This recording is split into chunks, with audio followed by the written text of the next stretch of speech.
Ukraine's army chief says his forces are making gains in the south, but it remains unclear whether Russia's begun pulling troops out of the city of Kherson. On Wednesday, Russia's defence minister said he's ordered forces to withdraw to the eastern bank of the Dnipro River near Kherson.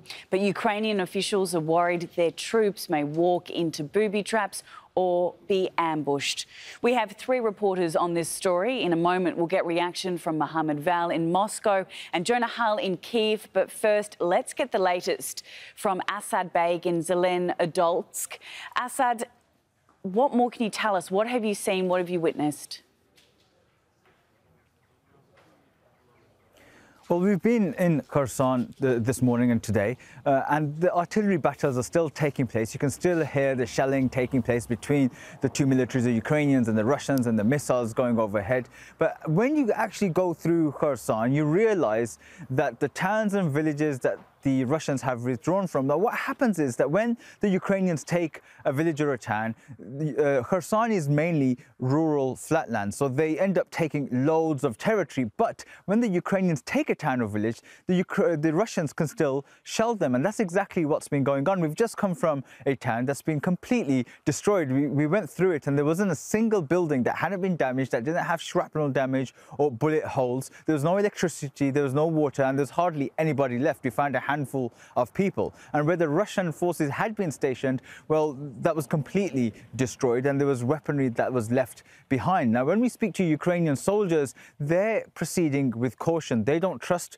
the Russians, they don't trust these announcements that have happened, but they also understand that even if they manage to take Kherson city, the Russian forces will be on the other side of the river and still be able to shell them, still be able to hit targets in Kherson and throughout Ukraine. But it will be a morale booster for many people here, especially at a time when they're suffering from electricity and water shortages, and for countries that are supporting Ukraine to see the Ukrainian troops advancing. But again, just for example, when we were here, coming to our way here to be live to you, we had to stop because the Ukrainians had found some mines and they had to detonate those before we could actually proceed. So that's still actually taking place. Even though the Russian forces won't be in certain areas, there's still this threat of booby traps and mines, and that's what the Ukrainian forces are worried about when they actually go into Kherson city.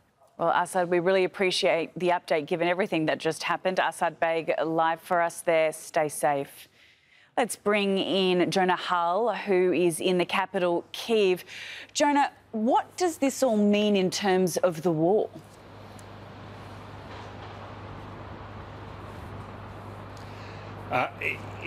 Probably, frankly, it's too early to say what it all means in terms of the wider war context, simply because it is unclear what exactly is happening inside Kherson city and on the west bank of the Dnipro River there. Yes, there's been an order given by the Ministry of Defence in Moscow to pull back from the west bank to the east bank, but that is not something that will happen instantly, and nor was that order, in point of fact, unexpected. Russia has been preparing its exit for some weeks now, aware of the vulnerability of its forces in terms of that northern counter-offensive being mounted by the Ukrainians, and they've been building defensive lines as they go, which is why, as Assad said there, they are seeing mined land booby traps as those forces move down from the north. And the big question is, what will they encounter when they get into Kherson city itself? And that is something the Ukrainians are very worried about. Let me tell you what the administration here in Kyiv is saying. The most recent comments we have from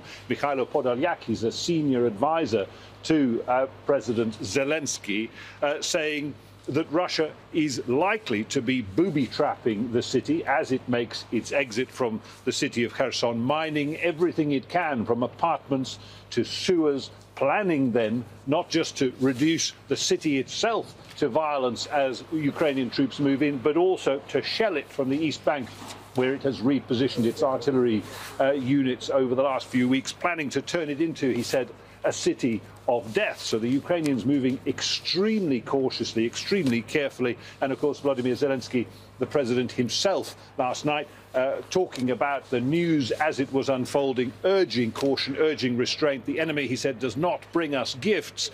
It does not make gestures of goodwill. We fight our way up, and we will move very, very carefully. All right, we appreciate the update. Jonah Hull live for us in Kyiv. Let's head to Moscow now, where Mohammed Vel is standing by for us. Mohammed, how's the withdrawal news gone down in Russia?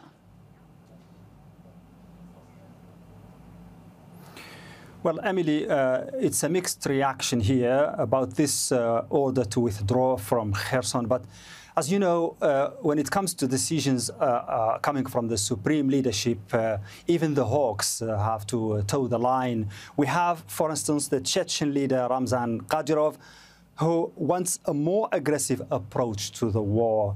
But he has supported the decision to have Kherson, to leave Kherson, saying it is the difficult but right choice, saving the priceless lives of soldiers.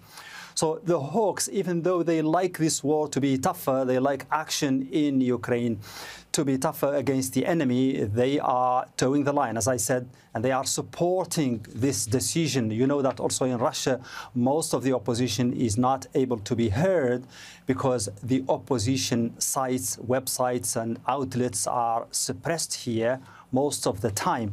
But we have certain voices who are opposed to this withdrawal. For instance, we have a military blogger Yuri Kotoynok saying the decision is shocking to thousands and millions of people who are fighting for Russia, dying for Russia, believe in Russia and share the beliefs of the Russian world. So it's a mixed reaction here, and it is difficult to gauge public opinion in the right way, but there are voices who are against this withdrawal inside the country. And the Russians are divided in two camps, actually. One of them is against the war in the first place. They are unhappy with the war from the outset, and those who are now unhappy with how it is developing. All right, we appreciate that. Thank you so much. Mohammed Vel live for us in Moscow. NATO Secretary General Jens Stoltenberg says Russia's withdrawal from Kherson shows how much pressure they're under. We have to see how the situation on the ground develops in the coming days. But what is clear is that Russia is under heavy pressure. And if they leave Kherson, it would be another victory for Ukraine. Let's bring in Andreas Umland, who's in Berlin. He's an analyst at the Swedish Institute of International Affairs. Andreas, thanks so much for being on this news hour. What do you make of this move? Is it humiliating for Russia or a strategic play?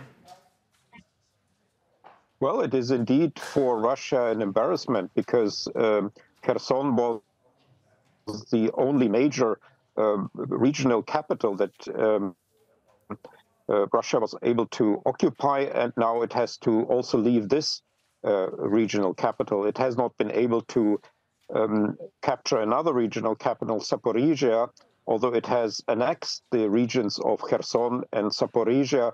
And it's now outright paradoxical what is happening, because Russia is claiming territories for annexation that it does not control. What do you make of the timing? The withdrawal was announced shortly after Russian media revealed that the Moscow-appointed deputy leader of Kherson was killed in a suspected car crash.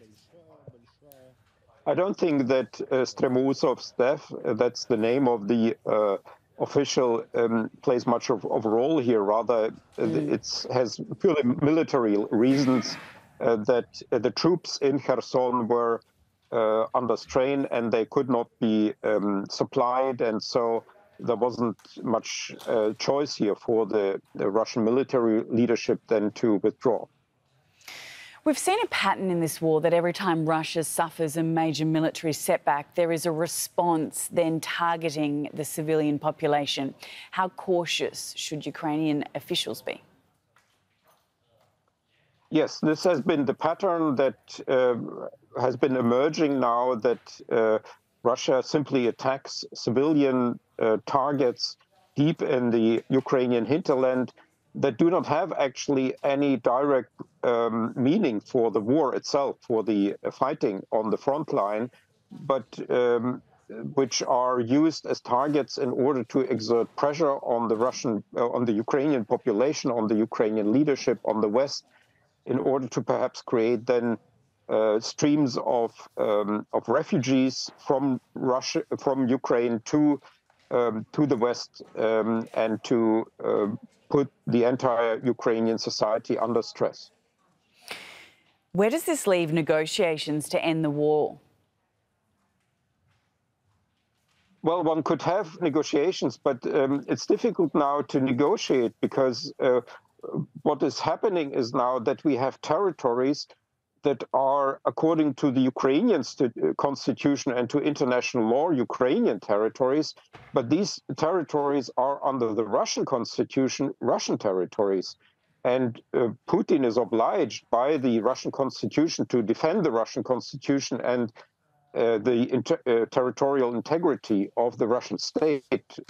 And now, according to the Russian constitution, these annexed territories belong to the Russian state. So it's indeed difficult to imagine what could be the subject of such negotiations.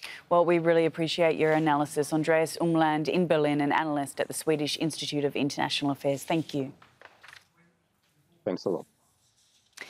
Meanwhile, Russian President Vladimir Putin won't be attending the G20 Leaders Summit in Bali next week. Russia is likely to face Western criticism at that meeting about the war in Ukraine. Moscow says Foreign Minister Sergei Lavrov will attend and Putin may appear on video link. US President Joe Biden previously said he had no intention of meeting Putin at the G20.